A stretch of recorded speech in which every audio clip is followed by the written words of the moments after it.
This episode of the Feelings Over Facts podcast is sponsored by our YouTube channel. Head over to Feelings Over Facts at YouTube and give us a subscribe and a like.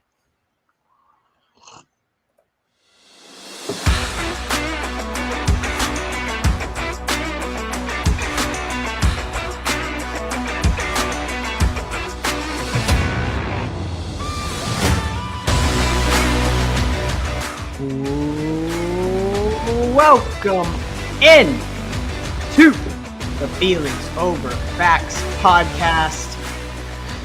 I'm your host, Zach Simmons. Here are my co-hosts, Daniel Jones, aka DJ. DJ, how you feeling? Feeling outstanding. Yes, sir. We're back. We're feeling good. Back with episode number 22. Feeling good. We are joined today with a very, very special guest. Here with us today, Mr. Nicholas Carini. Welcome in. Thank you. As we've had others of our friends on the podcast, namely Eric and Josh and Jake, giving us all of their feelings over their facts. We figured we would bring in Nick to give us some more insight as we're full-fledged into the NFL season. How are you feeling, Nick? I'm feeling good. Episode 22, Taylor Swift episode. Honored to be here. Yes, sir. Yeah, it's going to be a good show. Shot said, "Make your bed." Yes, thank you. Thank you, DJ. The live chat is alive and well. We're live over on YouTube / Feelings Over Facts podcast. You can head over there and subscribe so you can get all of the turn on the notifications so you can see when we go live. You can join us every week. So yeah, the live stream is kicking. But all right, we're gonna dive straight in. We got a lot to get to today. First off, we're going to talk about what missed the show. What missed today's show, Damian Lillard scores 5 measly points in his first preseason game with the Bucks. Played 20 minutes, only scored 5 points. Could be something, could be absolutely nothing. Probably is nothing. It is absolutely nothing. Yeah, Aaron Rodgers potentially. You're just chatting right now. Hey, it's what missed the show. It's what's not interesting enough to actually, have full discussions on. But, I'm interested. Aaron Rodgers potentially trying to come back this season off of a torn Achilles. He's superhuman. I don't think anyone in the history of – go ahead. Did y'all see the video of him walking without crutches already? Yep, he's bragging about it too. He's getting cocky. That's crazy. Yeah, he's trying to make the impossible happen. We'll see. I think it's just he's just trying to build morale around the team, but I don't know. 76ers not expected to trade James Harden before the start of the season, despite speculation that he could be leaving. So that is what missed today's show. Also, I have one to add. For some reason on X and or Twitter, whichever you want to call it, Devontae Adams odds for teams to be trading for him. I don't know why, but the Titans are a 5 out of 1 chance to the second highest team to trade for him. I was like, what are we talking about here? We're gonna get rid of a first and Traylon Burks with him. I don't know. I just thought that was interesting. Hey, it could happen. It crazy could happen. We may have some. That's a spoiler for later. We may have some Titans talk later in the show. Rashad says Aaron Rodgers equals wizard. Well, he tries. And then Jake also said potentially, probably, maybe. I don't know what he's talking about, but there it is. All right, That's Jake being Jake. That is what missed today's show. DJ, take it away. What are we talking about first today?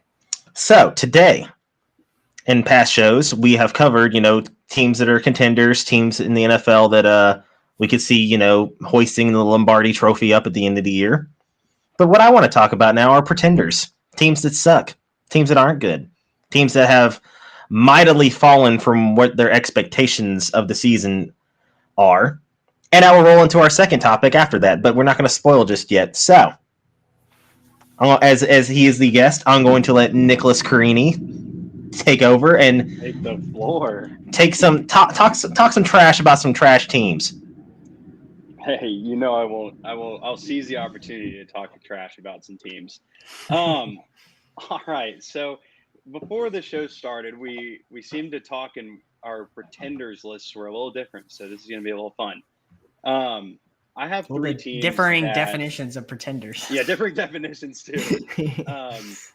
I have three teams that people thought were going to be at least competitive this year that have vastly fallen short of that title.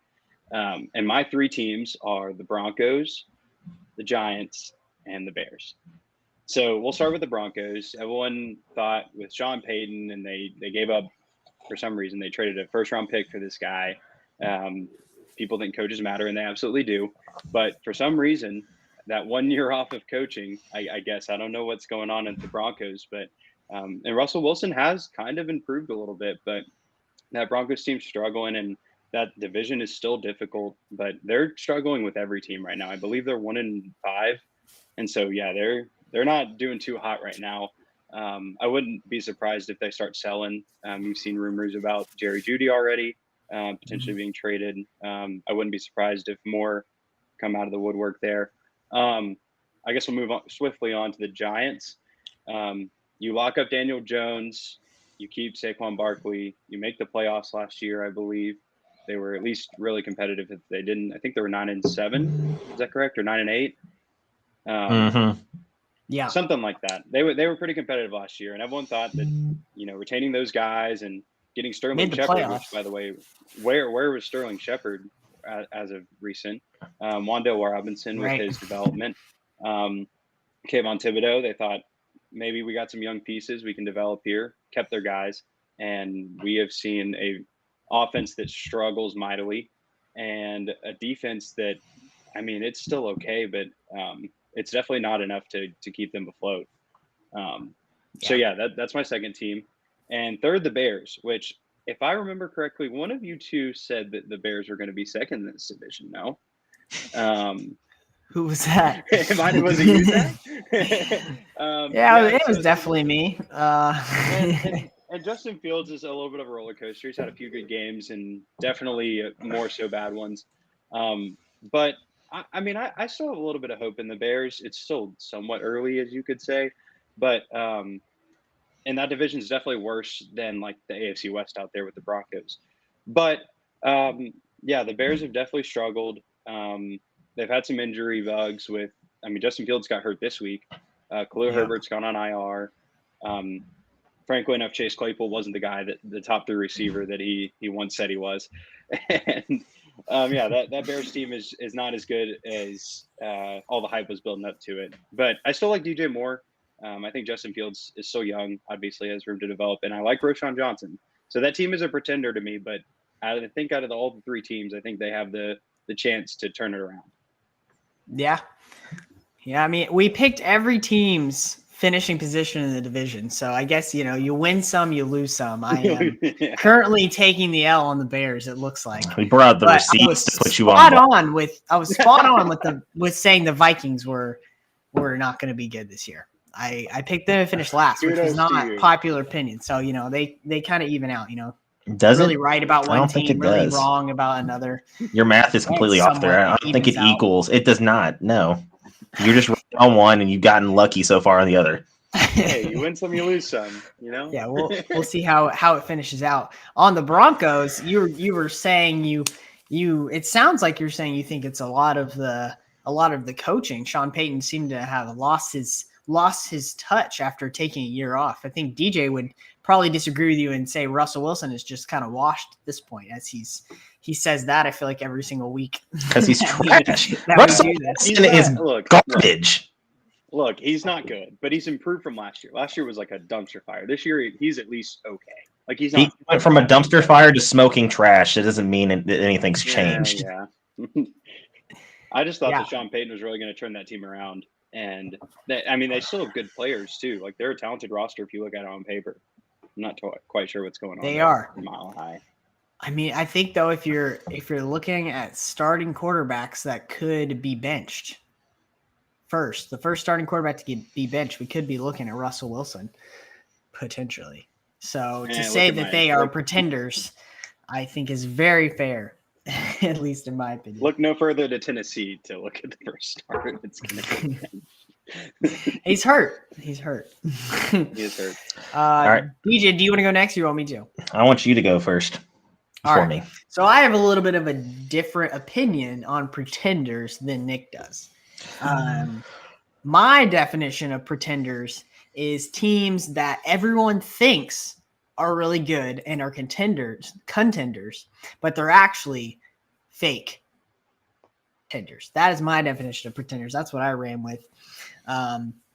We figured out in our very extensive pre-podcast meeting that we had different opinions, but we're just rolling with it, so it's fine. So first team, and by the way, they both are pretenders in my opinion because of their huge inconsistencies. And I think that is one of the biggest things come playoff time for these two teams is they're going to have to be consistent in the playoffs to go on long runs and win Super Bowls, which both teams have aspirations to do that. And that is the Buffalo Bills and the Baltimore Ravens. Both teams I would classify as pretenders because I do not believe either team can win the Super Bowl. And that's because of their inconsistency. I mean, look at the Buffalo Bills. They lost. I mean, their season has literally just been like a roller coaster. And a lot of it is Josh Allen. He's extremely inconsistent. They lose to the Jets with Aaron Rodgers in a game where the Jets had no business winning. Their morale was absolutely shot that game. And then a few weeks later, they go and beat what a lot of people think is maybe the best team in the NFL, the Miami Dolphins. And that was a huge, huge high. And then they go to London and they lose to the Jacksonville Jaguars, who weren't really performing all that well before they faced them. And then you look at the Baltimore Ravens, and they smashed the Texans, which that's actually now week one. That looked like it was like, I mean, the Ravens destroyed the Texans, but looking with how good the Texans have been, that was actually, I think, more of a better win than a lot of people would have thought at the beginning. And then after that, they barely beat the Bengals. And then they had a bad loss. They've had a couple of bad losses as well. They lost to the Steelers in a game that they're way more talented than the Steelers. They definitely should have won that game. They had no right to lose that. And then immediately bounced back up and beat the Titans in London. So both teams have had super high highs and super high lows, and they have been really inconsistent. I think that inconsistency is, in my opinion, a reason that I think both are major pretenders, whereas a lot of people would say that they are Super Bowl contenders. So I'm confused. What is a super high low? That sounds contradicting to itself. Super high highs, super low lows. There you go. You got what I was trying to say. No, I heard what you said. It was not right. If I had read your mind and had the same definition of pretenders, I think the Ravens are spot on.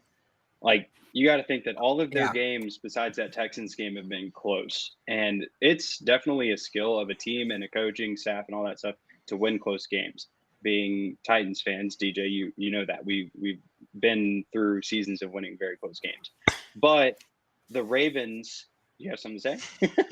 Yeah, I completely forgot about two of the biggest things. The Ravens lost to the Colts in overtime. And then they, who I wouldn't classify as extremely good team, and then they go and beat the Browns, who are probably beat the Browns 28-3 easily the Browns in Cleveland. Dorian Thompson-Robinson is their quarterback that game. The Browns just beat the 49ers with a backup quarterback. So yeah, I know. I think they put 23 points on them. They're statistically the best defense in the NFL. I know. So it's just like this for them. Yeah, I mean, like the Steelers game, the Colts game, and honestly the Titans game. Like I keep talking about the Titans. We sucked that game, and they barely skimmed by us. And I don't know, those three games in itself, and that's half the season right there. And they had a good win against the Texans, and I guess you can classify the Browns as a good win. But I think that they need to start getting some more consistency. I agree with you. Yeah, for sure. DJ, I would agree with the Ravens take as well. But for me, no, I mean the Bills are fine. I think they're not in. I don't know if I call them a pretender. They've been just as up and down. Well, like here's yes, I agree. But what I'm saying is, like, I don't know if I'd call them a pretender because I think that's what they are. So, like, you can't reclassify someone a pretender when they're already that to begin with, in my opinion. Because I think Josh Allen is a pretender. Because I mean, like, all he does is he has great stats, but what has he done? So he's pretending to be an elite quarterback. But I feel like to be an elite quarterback, you have to be able to win the big games. And honestly, he hasn't done that. So I agree that they are a pretender, but I would have already classified them as pretenders until proven otherwise. So I agree, but I also think they were already classified as that for me personally. Yeah, I agree. They've kind of been in that boat for a while now. People want to see some results from them because they're also hyped up. Also, Mike and Rashad, screw you for keep calling me while we're freaking live streaming. I know you're watching. Golly. So. All right. Here, my thing is, pretender is somebody that had Super Bowl high playoff aspirations and have lived drastically under that, but still can, right the ship if they get the right things going. I think for me, there's really only two teams, and I think that's because the AFC. It would have been three teams, but I really can't blame the Jets because they lose your star quarterback. I'm not going to classify you as pretender. You lose such a big piece like that, you're going to have a drop off. Like Bill Polian said, whenever Peyton Manning got hurt and he brought in Chris Painter, someone asked him, many years later, it's like, why don't you bring in another quarterback? He goes, because the only way that we're going to win is with Peyton Manning, and if he's not there, there's no replacement for Peyton Manning. So what's the point? Mm-hmm. So Jets are off the list for me. So number one, and this is going into the past of me crapping on this team because of who their head coach is. And Zach and Nick, you probably already know who it is. It's the Chargers. I know who it is. You have Justin Herbert, who is a very good quarterback. Once again, hasn't done too much on the winning on the big level. It's tough to get through that division with the Chiefs in your division, and you have to go up against Patrick Mahomes every week. And I think they play this week, actually, if I'm not mistaken. So they always play each other tough. But this team, I still think, has a goofball of a coach. And I will always say that. Also, why I think numpty of a head coach. He's a numpty of a head coach. Actually, I do. I just added a third team into my pretenders list, but I'll get to that in a second. Yeah. The chart. I will say you can't blame the head coach for last game. I do think that Herbert kind of lost them that game, but they probably should have won it. But I mean, the Chargers are 100% the second best team in that division, and the fact that they're 2-3 right now. I mean, yes, they had their bye, so technically they haven't played as many games as everybody in that division. But yeah, the Chargers for me are a huge pretender as of right now. They have some injuries, yes, but I feel like that always happens. And in the end of the day, you can't stop. You got to stop making excuses and start, executing on the field. They definitely shouldn't have lost to the Jaguars last year in the playoffs. That definitely should not have happened. So, like, it's carrying over to this year. I think this is Staley's last year. It should have been last year was his last year, but I think this is going to solidify it, especially if they keep going up and down like they are. The second team is a team that they got beat by on Monday night, and that is the Dallas Cowboys. Because once again, Mike McCarthy is a numpty of a head coach. It has a lot to do with it. I'm telling you, man, it really does. You can't say that he's a great head. Like the one year he had great success and won a title. He rode the coattails of Aaron Rodgers. Is really what he did. I don't really think anything that he did really got them over the top as a team, because they never did it again when he was there. And right. I do think that was in spite of him, to be honest. So for me, I have to put the Cowboys. Yes, they have a great defense, but it's not an elite defense, in my opinion. It's not one of the best defenses you've ever seen. I don't even know if it's the best defense in the NFL right now. I think that, honestly, the Browns may have came for that spot, because the Browns' defense has been absolutely insane.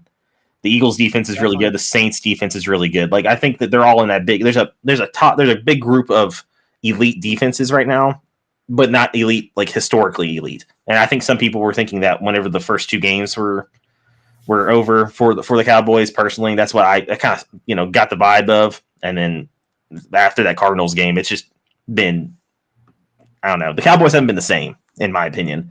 I think that the Cardinals of all teams showed some weaknesses into that defense. And then the final team, I think this one's an easy one.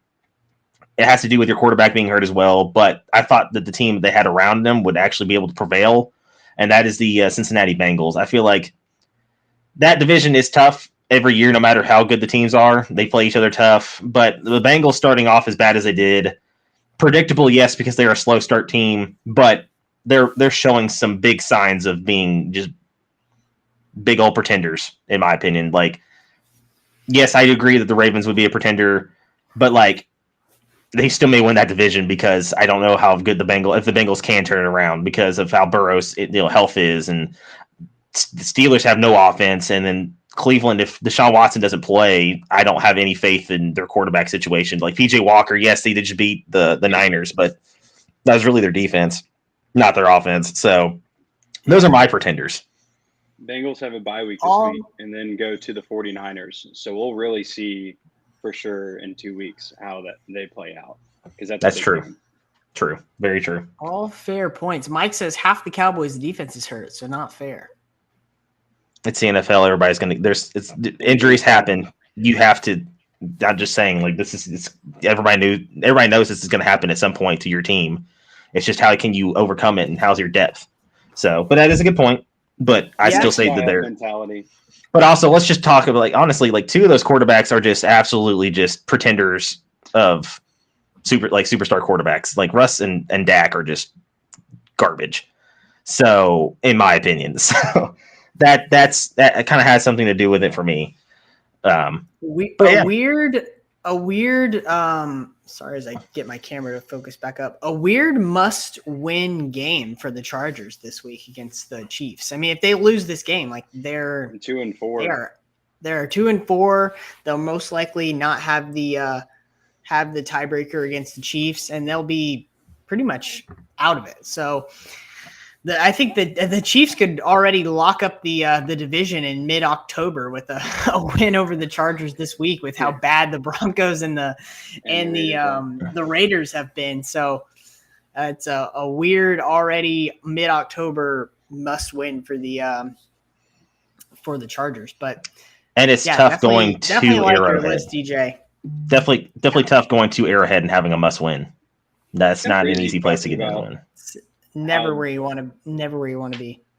Yeah, it's kind of crazy how people were saying that division was one of the best in football before the season started, and now it's like one of the teams might already have it locked up if the Chiefs win in October because of how bad everyone else is playing.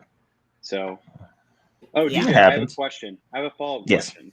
We're talking about your two pretenders, the Cowboys and the Chargers, or at least I'm calling them out, and you're saying it's because they have bad coaches, which I do agree with. Do you think that my pretender, the Broncos, is because of Sean Payton, or do you think it's because of their team?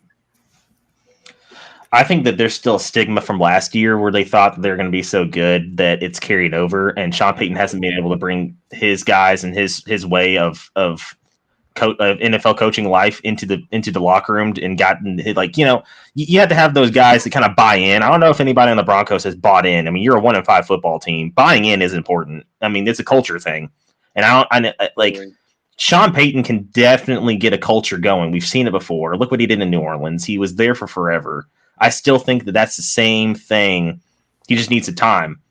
And I do think that sometimes, like last year, the Broncos kind of pulled the trigger on Hackett maybe too early. I don't think Hackett was going to ever make it, but when you have Sean Payton waiting in the wings, you kind of have to. So I get it why they did it in that aspect. But most of the time, it takes 2 to 3 years to get your guys. And I mean, look what Vrabel did when he first got to Tennessee. Same thing. It took him a couple of years to get his guys, and we made a big run. But I mean, now look where we are.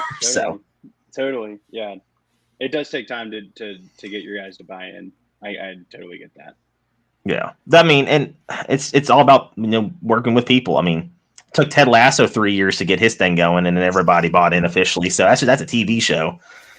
This is real life. True. So more NFL teams need Ted Lasso coaches. I would not complain. So true. Going to the second topic, As you can see, if Nick's shirt is showing, he is a massive Titans fan. The only person that might be able to compete with me on Titans fandom in my eyes, honestly, because I think if you cut me and Nick open, we bleed two-tone blue. I think that's a fair thing to say. We let the Titans dictate our mood for the week way more than we probably should. Let's just say that. Yeah. I think that's a fair assumption. So going into this week, we're going to a bye week. This week the Titans are off. We do not play, so we don't have to worry about our moods getting too distraught. But that just means we have a lot of time to think and talk about the Titans. And yes, Zach, I want your opinion because we get an unbiased look at it. Because obviously, I picked the Titans to win the division. Man, did I have my Titans sunglasses on? Apparently, because good Lord, I was just being blind to what we really were. I guess I don't know. You can say what you want about that. So, Nick, this is our State of the Union, and I got Nick on here to talk about the State of the Union of the Titans. Nick Carini, what would you do? What would you like to see the Titans do as of right now? Can I get like the gavel, like a? Yes, exactly. Judge Nick. Yeah, exactly. This is a very interesting time to be a Titans fan. Thankfully, this Sunday, my blood pressure doesn't have to go up, as we, like DJ said, are on a bye week. And I was talking to some buddies about this, and I think that like this state for Mike Vrabel is going to transition period we're going into is going to be definitely his most difficult as a coach here in Nashville, because he came in I believe 2016, 2017, somewhere around there. And we hadn't had a losing season until last year. And our former GM, John Robinson, had been doing relatively well in drafting players and finding talent. And we had talent. Now, when you really look at the team from an objective standpoint, we're not very good. And this new regime that we're brought in with Rand Carthon is we're trying to be competitive, but we're also trying to rebuild. You look at the draft that we had this year. We took Skoronski, which was like let's try to get some guys now that can compete, but also he's a good lineman. There's no shame in taking a lineman in the first round. But then we take Will Levis and Tajay Spears in the next 2 rounds, and it's like, okay, now we're just trying to get the guys to replace the guys that we have in now. And then we go and sign DeAndre Hopkins, and it all just is a little confusing where our direction is. And Rand Carthon, when he first got in here, was like, my number one goal is to have a good rapport with Mike Vrabel. Like, it seems like Mike Vrabel has a lot of power in a lot of the decisions that are made. Now that we're 2-4, going into the bye week, Tannehill's hurt. You could rush him back because we're in this state of like, okay, let's try to compete, and our division isn't very good. But if you ask me, if I was the GM right now, I would go ahead and start Will Levis. Now, for those who don't know, Will Levis is actually the 3rd string quarterback at the moment and has been, with this new NFL emergency QB rule, he has been inactive for every single week, but he's been healthy. And Malik Willis has been dressing, and he came in the game when Ryan Tannehill got hurt last week. I think it's time. I think it's clear to see that Malik Willis is not ready to be a franchise QB. And yes, it takes time. And everybody knew when Malik Willis was drafted that he was going to take time. But I think that I think this era of like this Titans team with Byard and Tannehill and Henry, I think it's done. I think we're really trying to drag it on a little too long. And I think that it's time to see what Will Levis is about. And if for some reason Will Levis is not good, which, I have my opinions already, but we haven't seen him play. If he for some reason doesn't turn out good, then we won't be good. And then we'll be in position to get a better quarterback, hopefully. Maybe a Drake May, maybe a Caleb Williams, maybe a Michael Pennick, someone like that. If he's good, then great. You have your QB of the future, at least somebody to develop if he shows flashes, and we build around Will Levis. So I just don't understand this taking quarterbacks in the mid round of back-to-back drafts and still riding your coats on Ryan Tannehill, even though you know what Ryan Tannehill is. And I'm one of the people who like Ryan Tannehill. I really do. I think great guy, but also I think he's underrated in the fact that when he had weapons and when he had protection, he showed he was good. But we don't have weapons and we don't have protection. So at this point, I think you at least see what you have in one of those backups. So yeah, it's an interesting time. I want to hear what both of you have to say, but I think that's where I'm at with my Titans fandom right now. All right, Zach, I'm gonna let you go next because I'm curious to hear the unbiased opinion of somebody. Because I mean, don't get me wrong, me and Nick are very biased on most Titans things. Sure are. You are, but I think that Nick made a lot of very good and accurate points. I think that the Titans are in a weird state that a lot of teams kind of go through when they really put it all out there and try to win a Super Bowl with the current iteration of their team, and it doesn't work out. I think that some teams really get rewarded for it and they get to a Super Bowl, and some teams get really punished for it. Like the Saints are currently, I think, really being punished for going all out and trying to win a Super Bowl. And if you look at their cap situation, it is absolutely horrendous, and they are truly in a very, very difficult cap situation right now, where they're kind of forced to, I think, rebuild if it doesn't work out after this year, and it's going to take a long time with their current cap situation. And the Titans are kind of in that same boat, not as bad with the cap situation, but they really went all out to win a Super Bowl. They got really close. The AFC Championship, that's further than a lot of teams in the last 10 years have made it. So I think that Nick makes a lot of good points, and that they really just need to pick a lane. They need to decide because if you're going to rebuild, you can really do it. You can do it right, and you can do it quickly if you do it right. So, and I think that the Titans do have some good young pieces. And if you look at the last 10 Super Bowls, right? So that would be 20 teams. 9 of those teams in the Super Bowl were quarterbacks still on their rookie deal. So if you can get a good young quarterback surrounded by talent, which I think the Titans do have some talent, have some good young talent. If you can get that, you can really make a push with the current cap of the NFL to get to that Super Bowl caliber team. But you have to have the quarterback 100%. And right now, that situation for the Titans is very uncertain. I mean, they don't even really know who their backup is at this point, which is not at all where you want to be. So that's kind of where I'm at. Okay, so good points. So here's the problem for me. And I'm prefacing this by saying that I do like Mike Vrabel. I do think he's a good head coach. And I'm not calling for his job by any means necessary. But what I am saying, I think his stubbornness is kind of holding us back. And here's why I say what I say. Nick, I'm sure you saw the media media availability online where he was talking, where someone asked, your offensive line hasn't been doing very good. Why didn't you do more to try and, fix things? Because really, honestly, all we did was try to throw a Band-Aid and say we're going to be fine by getting Dillard, who's a backup left tackle, and getting Brunskill, who's a backup right guard, on 2 different teams who are very good teams, but doesn't mean that the players are going to carry over exactly what the team's going to do.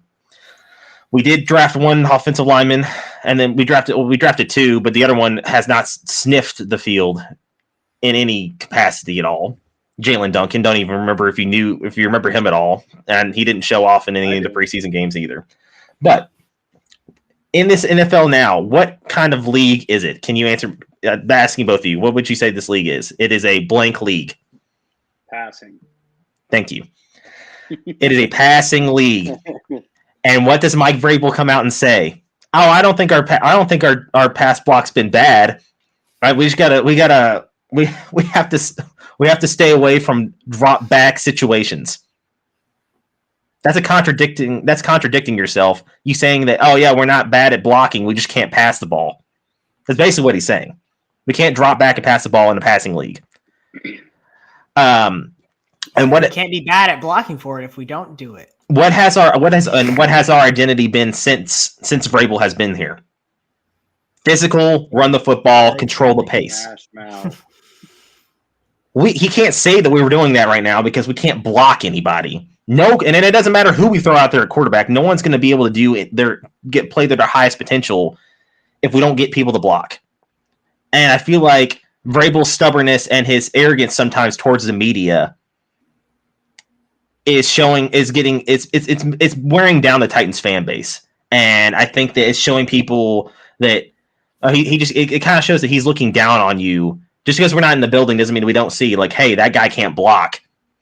We all watch football. We all understand what blocking looks like. It's not rocket science. Yeah, there's little techniques and things that we don't obviously understand. We don't understand the play calls and all that other junk. But the fact that we are, once again, don't have an offensive line after going into the preseason or going into this offseason, Vrabel literally said, yeah, we got to find people to block and, protect and keep our quarterback from being hurt. He has contradicted himself every step of the way this year. And once again, I liked Vrabel. I do think Vrabel's a great coach, but I feel like he's putting his foot in his mouth constantly this season because of how he's saying things, what he's saying.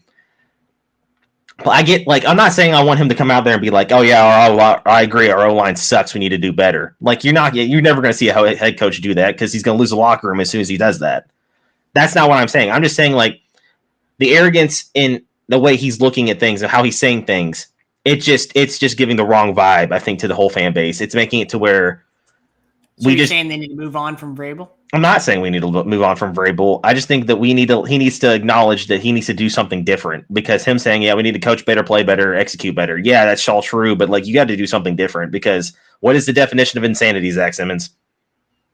Come on, we played that same thing over and over again and expecting a different result. That is what we have literally done the last 2 years. We haven't done anything different about it. We try to add more Band-Aids. We're trying to go cheap. We're trying to do things the most efficient way instead of just going, hey, like, for this offseason, if we don't go out and at least just try and throw some money at some offensive linemen, then I'm expecting the exact same thing next year. Because what's what I'm looking for? Like, how are you going to expect just a bunch of young guys you go draft? Oh yeah, hey, just block really well, and here we go. Like, you're gonna have to get some veteran presence, or like go throw some money at somebody. I don't know, maybe throw Skoronski out at left tackle, because whoever we're throwing out there right now, it's not working. Who's gonna play left guard? I don't know, but Skoronski was a all-pro left tackle. I want to see if he can actually play left tackle. Maybe he could be the future left tackle for the next 10 years. But, like, something's got to change, because it's not. And I think that when people that aren't football people ask Vrabel questions, it just gets this bad taste in your mouth. Now, I'm not saying that Vrabel is assuming that no one knows football or anything like that, but it's just the vibe that you get off of, and it's just annoying as a fan, because, like, we've been the exact same offense the last 2 years in a row, and you can't say that we haven't. It's been painful to watch. Our offense doesn't even look like an NFL pro offense. We don't even look true. We look like a low tier, like, non-power 5 offense right now, and it's ridiculous. It's bad. It's lots of play frustrating to see this.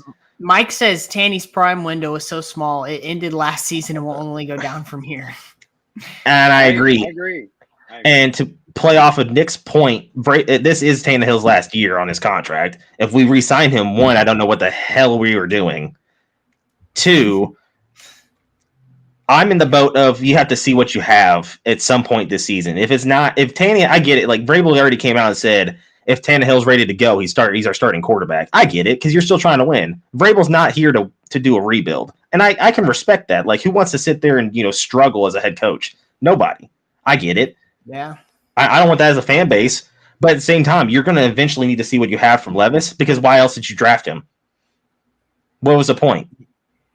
We have to see some sort of growth or development or something, like just something. We need to see something from the quarterback position that isn't Ryan Tannehill at some point, because he's not going to be here next year, in my estimation. Because like if he was going to be here, wouldn't there already be talk about him getting a contract extension? He's like what, 37? No, he's also, gone after he's like this year 35 for sure. but he should be done. I was telling some, yeah, it sucks. I mean, I was telling DJ, if we bring Ryan Tannehill back and start him the rest of the season and be mediocre like we were last year and win 7-8 games, and don't re-sign Tannehill, and then go into the season having no idea what Will Levis gives you and saying, okay, Will Levis or Malik Willis will be our quarterback, I'm going to be so sad. So let's not resurface this video. There has to be, yeah, that's a good point. There has to be a point mid-season where you decide, hey, we see ourselves as clearly not a deep playoff run type of team. If you see yourself as that, at that point, you have to shift and see what you have from Will Levis to go into the future. Or you run into a situation like what the Packers went through last year with not really knowing what they had with Jordan Love coming into this season. And he's been kind of up and down this season because not getting as much experience. So those are all very, very good points. I will say though it's different though because Aaron Rodgers is still playing, can still play at an elite level. I think it's a little bit different, so it's kind of hard to pull that out. Just saying. Before we move on from the Titans, I want to put one more stat out there. And DJ, I told you this stat a few days ago. Yes. And preface it with, if we are to continue to bring Tannehill back out there and be competitive, and we don't ship Henry, which there's been rumors of, and I don't think we will, but if we do, that'll be interesting. If we do continue to try to be competitive, there's one thing that I really truly think that will make a difference, and it's not rocket science. You just got to play Derrick Henry more. Like, you've been seeing Tajay Spears get a split of the snaps, and Tajay Spears has looked good. Like, I'm all for getting the young guy a chance, and he's really looked good in his split time. But I'm going to read you a stat. I'm going to read it right off my phone. And I got this from a tweet. This is Ryan Tannehill's stats when Derrick Henry is on and off the field.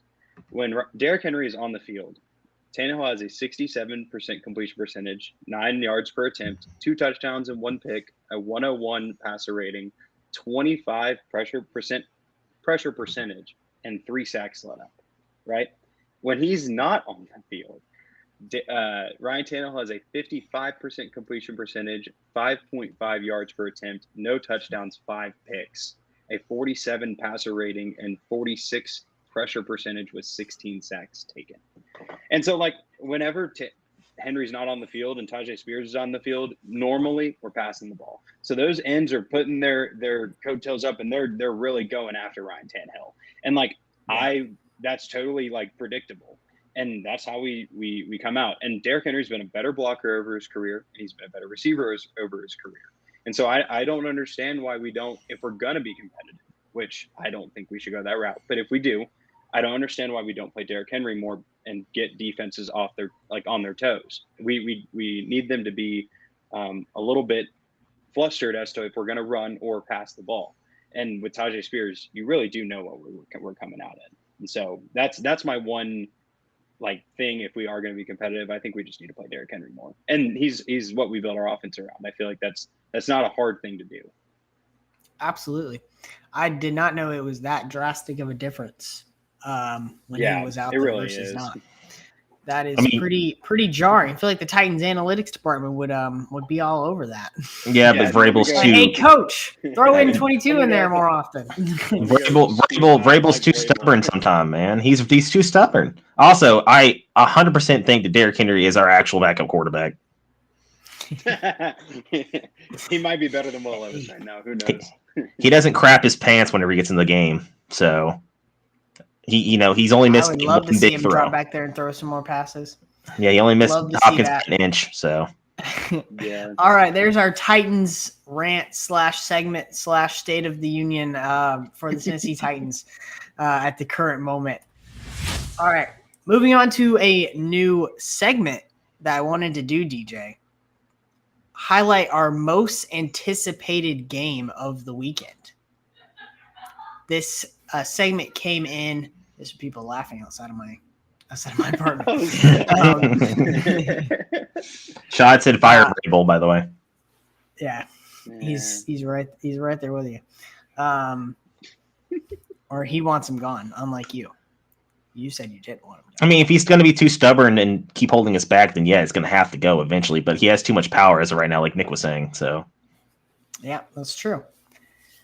All right, one game, most anticipated game of the weekend. This game came because a viewer of ours asked and said that he doesn't have a lot of time to watch a lot of sports on the weekend, and he wanted to know what game he should watch above all others on the weekend for this upcoming weekend. So I will go first, and if we like this thing, maybe we can keep it going for every week if we want. I will go first. Mine is Ravens versus the Lions. This is reference back to what I said earlier about the Ravens and them being inconsistent. This could be a game where we could really find out if they're a real Super Bowl contender. They had a good win last week. Time for them to see if they can be consistent and get another good win against another team that a lot of people think are another Super Bowl potential contender in the Detroit Lions somehow. And we'll see with the Ravens. And I'm pretty excited to watch this game. I think it's going to be a really good one. That's definitely my most anticipated game of the weekend. DJ, what do you think? So the weekend is 2 days, so I'm in college and pro, so I'm not doing one game. I make my own rules. It's Penn State and Ohio State for sure, because it's, for once you actually get to watch Ohio State play somebody tough. So there's that. That's it doesn't happen very often. Maybe once or twice a year, and it's usually against Penn State and Michigan. So that's a big one to watch. That's a big rivalry game. You love to see that one. And the other one for me is Eagles-Dolphins, the Sunday night game. I think that game's going to be legendary NFL-wise, and I'm excited to see that one. We're going to see how the Eagles bounce back after losing to you and mine and everybody else's New York Jets. Yes, sir. We all America's team. Jets. America's team, baby. Who needs the Cowboys? We got the Jets. Right. All right, so Nick, I guess I'll go. And I really wish I was kidding when I say that you guys legitimately stole all three of my answers. But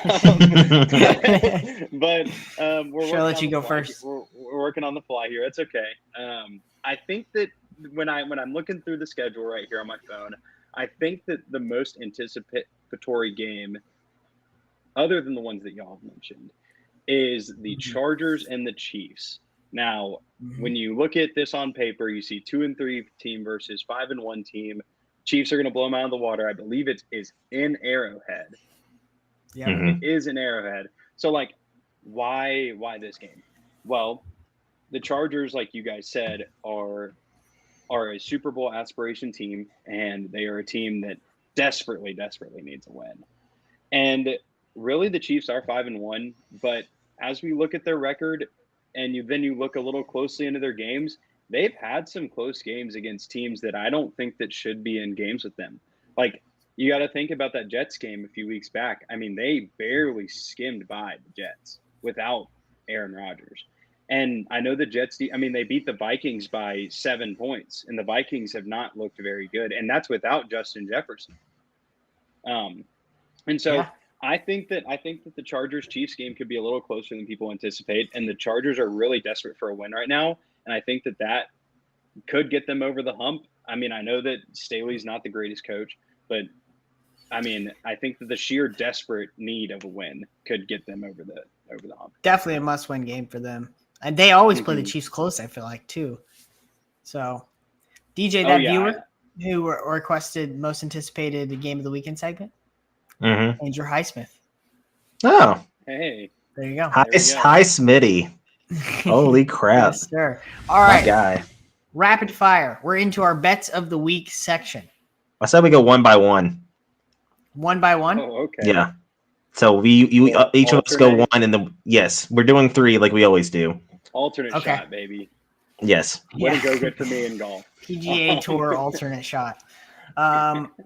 Okay, I'll go first with my favorite one of the weekend, and that is Penn State plus 4.5. You are on the Penn State bandwagon. So I am. I do think that they are going to win the national championship. And if they're going to do so, they're really going to have to win this game. So,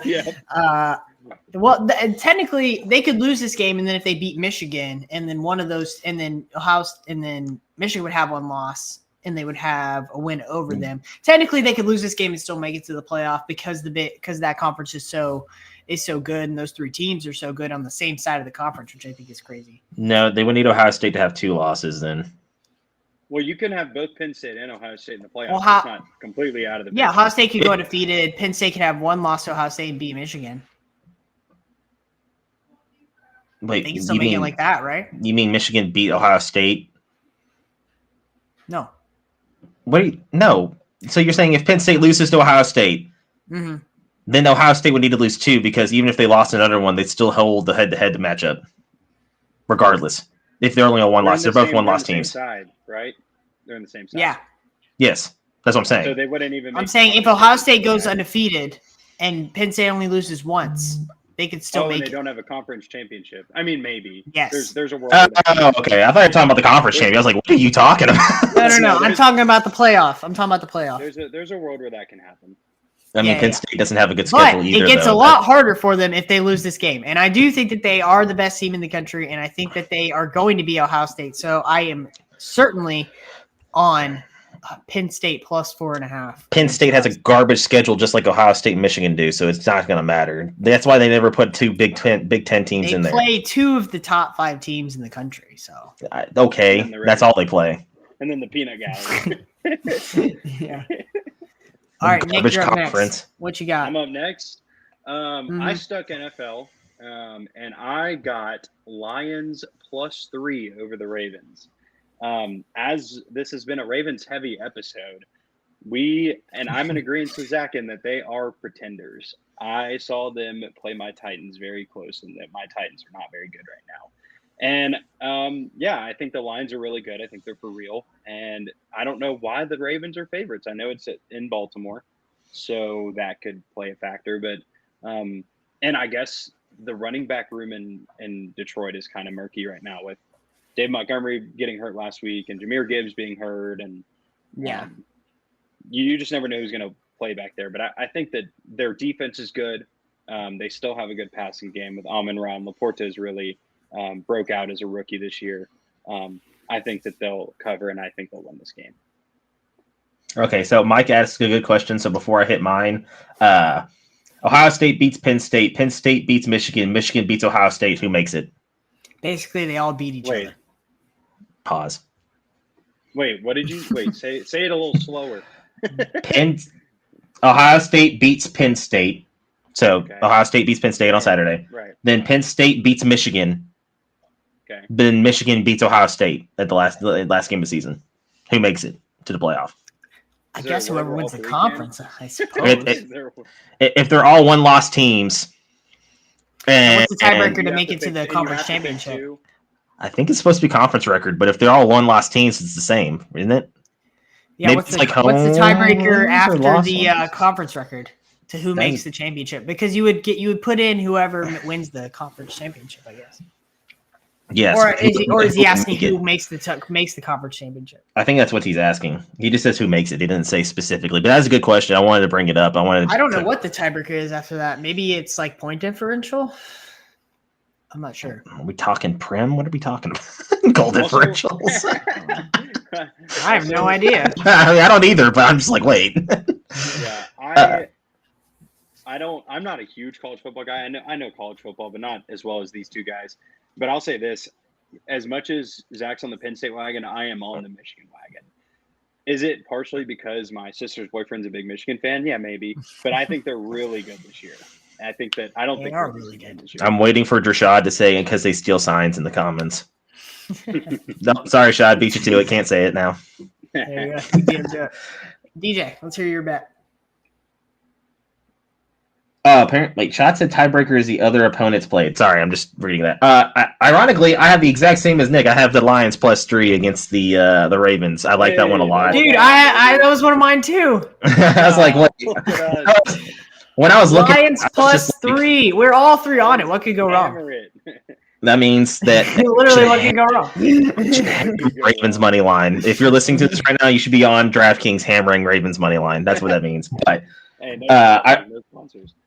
I really like that. I don't know. I like how the Lions are playing football right now. They're coming together. Jared Goff's playing really well and smart, and he's taking care of the football. He's being the game manager that we all know and love. And as long as they have a running back that can play this week, I think they're going to be okay. So that's my first one. I guess I'll go next for the next one as well. I have the Browns -3 against the Colts because I don't think the Gardner Minshew is going to have any time in the pocket because I think Myles Garrett and those boys are going to absolutely eat him alive. And I don't see a run game going to be well either because JOK is literally a sideline to sideline linebacker and he's so fast. And I just see him locking down that Colts offense. And now the question is who's going to be quarterback for the Browns. I saw that Deshaun was practicing this week, so maybe he's back. But I think I still like the Browns -3. Even with PJ Walker around. I do love PJ Walker. He was my XFL favorite player. Beat the 49ers with him. So. Yeah, just beat the 49ers. We could potentially this week have two games that are backup QB versus backup QB. The Colts and the Browns if Deshaun doesn't play. We don't. We'll get there. And then. Raiders. Stop. Okay. All right, well, let's hear your next one, Nick. I've already given to that. Nice little segue. You got a soundboard for that one? I'm going to take... yeah, I do, actually. Oh, nice. The same one. The universal soundboard. I'm going to take the under on the Bears-Raiders game at 38. Need I say anything more than Tyson Bagent against Brian Hoyer? Do I need to say anything else? It's Aiden O'Connell? I think it's – I mean, Brian Hoyer came in their game last week, and so I don't foresee a world where Aiden O'Connell gets another chance. Oh, God, Brian Hoyer. Hey, you want a game? I don't care. He's just garbage. Off of my head, who did they play last week? Does anyone remember? The Raiders? They played the... It might have been the Broncos. Memory. Someone go look it up. Anyway, I'm looking it up. Failed me memory. It's the Patriots. I want to say the Patriots. I mean, the Patriots are like the worst team in the league. I don't care what Bill Belichick does for you. Anyway, no, I think that those two quarterbacks, I don't need to say anymore. You could flip it on its head and say, well, they're going to have a shootout because they both stink as NFL teams, but I truly think that there's not going to be many points scored in that game. That's fair. That's a good call. My last one is Giants +2.5 versus the Commanders.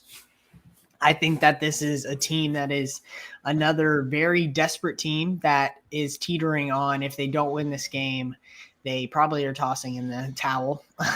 So they are, and they looked a lot better actually with Tyrod Taylor in there this past week than they did with Daniel Jones. So I actually really like the Giants this week versus the Commanders. And their defense played very good against the offense that I think can put points up. And the Commanders, I think have a tackle injured this week as well. So I think that the Commanders. The Commanders have a tackle. Charles Leno or whoever the right tackle is. I don't know who it is.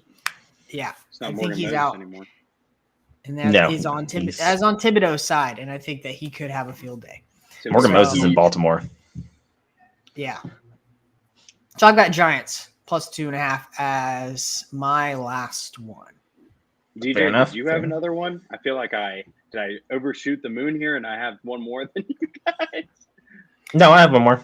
That's okay. He has one. He has one more. I've already done my 3 because I also had Lions. Oh, that's true. Yeah, that's right. Okay, DJ, you go. I'll say. Okay, so I have the Dolphins +2.5 because screw the Eagles. No, I'm kidding. That's not why. I think the Dolphins can move the ball still on this really good Eagles defense.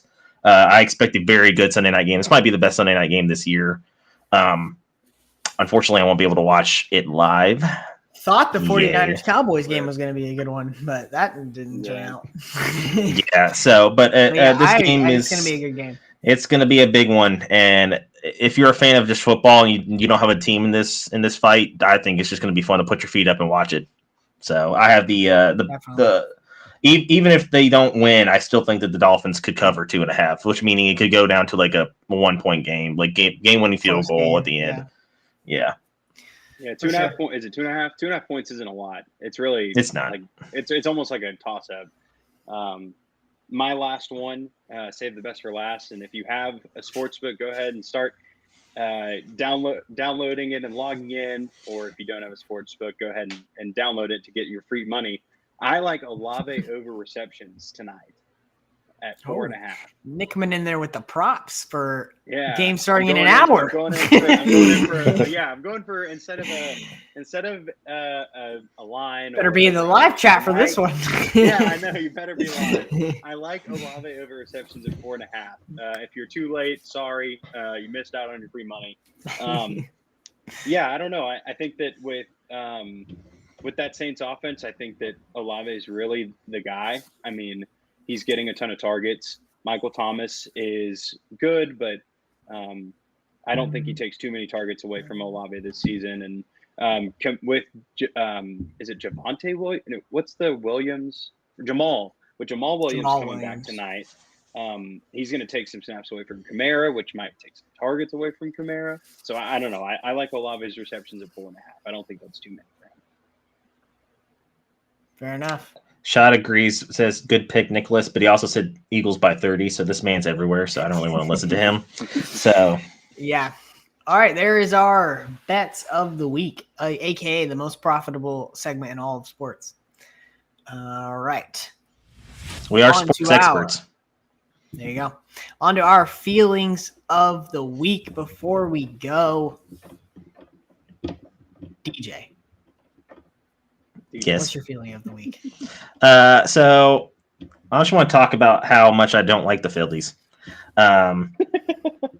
Dude, mine's Philadelphia related too. How much I don't like Bryce Harper. Oh no, I've never liked Bryce Harper. That guy's a butt cheek on a stick kind of dude. I don't like him. So we're talking. I'm going to talk a little bit about the MLB playoffs because I'm really hoping for a Diamondbacks Rangers World Series because I really don't want to see the Astros win again because I'll never forgive them for cheating. And then screw the Philly. So my feeling of the week is screw Philly and screw Houston. Let's go Rangers. Let's go D-backs.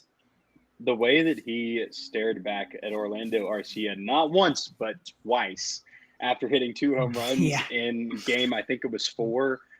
Ooh, that as a Braves fan, that really hurt. That stung. Yeah, it did. I hope the first time we play him next year, we beam him. Tough. That's what I hope for. Hope we just beam him next year.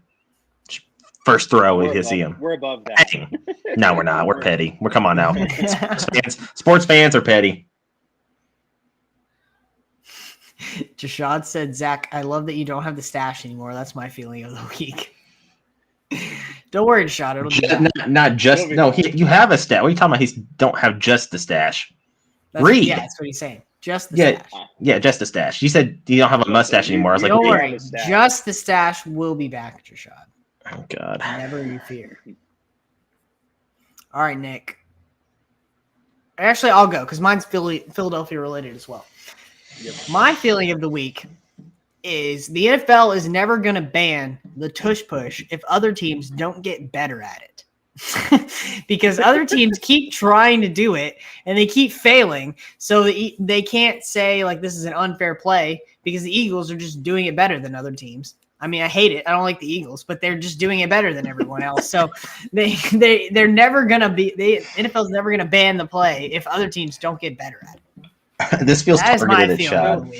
So I had it's actually funny. I had a conversation with some of my buddies, and DJ, I think you either were in the conversation or I might have forwarded this conversation to you and some other friends. And my answer to it is starting to get a little more bleak. someone asked me if you were the quarterback of the Philadelphia Eagles and you were at the 1 yard line, would you get in on the tush push? And I was like, yeah, no shot, no problem. If I was on any other team, now that I'm seeing other teams try the tush push, like I don't know if I'm getting in. And I'm a big guy. I don't know if you can tell by the frame, but I'm a pretty big dude, and I don't know if I'm getting in. So yeah, that's funny that you mentioned that, and it's funny how lackluster teams' efforts of the tush push have been, because it doesn't look like that hard of a play, but I guess the Eagles really executed it well. It's really a rugby play, if we're being honest. It is. Yeah. So Jake asking what makes for an effective tush push. Basically, get an athletic quarterback that's kind of tall and strong, and then have a bunch of guys just push his back and get into for a yard. Spaces in the dirt. Yeah, and then just move some bodies. If you have good momentum, it's impossible to stop. Now we've seen teams try to use a punter to try and push people forward, and good lord, that didn't work. So just have the right personnel out there. It also helps when you have AJ Brown, who's a big old man, to push as well. So they have your a great big boys center. Have to be better than their big boys. Yeah, they have a great center and a very, very strong quarterback, which makes it. He can squat over 600 pounds. So Zach, whose take was it that Travis Kelce or Jason Kelce is the most important non-quarterback? That was Dan Orlovsky. That was Dan Orlovsky. Yeah. Didn't he say he was an MVP candidate for him or something like that? It was something ridiculous. He says a lot of wild stuff. It's also the Nick, that ran out of the back of the end zone. So close us out, Nick. What's your feeling of the week? Can we move the Arizona Cardinals to Philadelphia so we can have a threesome of Philly topics? No, mine's Kyler Murray. As I was scrolling through my fantasy football leagues, I'm in not one, not two, not three, but 5 of them. I saw that Kyler Murray was a limited participant on Wednesday in practice, and I decided to scroll the rest of my leagues and see if Kyler Murray was available. And I got him on one of my other leagues. And I think the Cardinals are in an interesting spot because with Kyler Murray coming back, and he is a very electrifying quarterback. That doesn't mean he's one of the best, but he is fun to watch at least, and he can move the ball up and down the field well for you. And Josh Dobbs really hasn't played bad. I'm curious as to see what they're going to do with Kyler Murray, how quickly they're going to put him back in there. He's getting paid a lot of money. They extended him, I believe, last year. And it's not Austin Fort's guy. I believe Austin Fort is the last name of the Cardinals GM. That's not his guy. And I don't believe it's the coach's. I'm not familiar with the coach of the Cardinals. It's not his guy either. And so I'm curious as to see what they're going to look like. And if they are really for the tank, maybe they just let Kyler Murray not play. But I think he wants to be out there. I've heard reports that he's really hungry to get back out there. And I'm excited for fantasy purposes and for my viewing purposes to see Kyler Murray play for the Cardinals. I think their offense a little better than what people have given them credit for. So I guess they have been doing better than a lot of people thought, but they only have 1 win. They're like 1-5. Yeah, they're not making the playoffs. I don't think they're going to rush him back. I guess that Kyler Murray's hungry to come back because the new COD beta wasn't his favorite. Yeah. Yeah, he wasn't too keen on the new Call of Duty game. So let me get back to my day job. Finally. Yeah, I think he'll return not this week, but probably next week. Yeah, Jake says Kyler pulled up next to him in a Lambo a couple years ago at a stoplight. So there you go. All right. Make sure to tell him that we said hey. I'm surprised you saw him. Yeah. Did he have a booster seat in his front seat with him? Yeah. Short guy. He's got little man syndrome. That is our feelings of the week. Nicholas, thank you for joining us. This was great. We'll have to have you back on again sometime for sure. Yes, sir. Maybe whenever of course. Maybe whenever the Titans make another big move, we can have you back on to discuss. Maybe. All right. From the Feelings Over Facts podcast, I am Zach Simmons. He's my co-host, Daniel Jones, a.k.a. DJ. Thank you again, Nick, for joining us. Of course. Everyone have a good morning and good night. Love you, Drashad. Adios.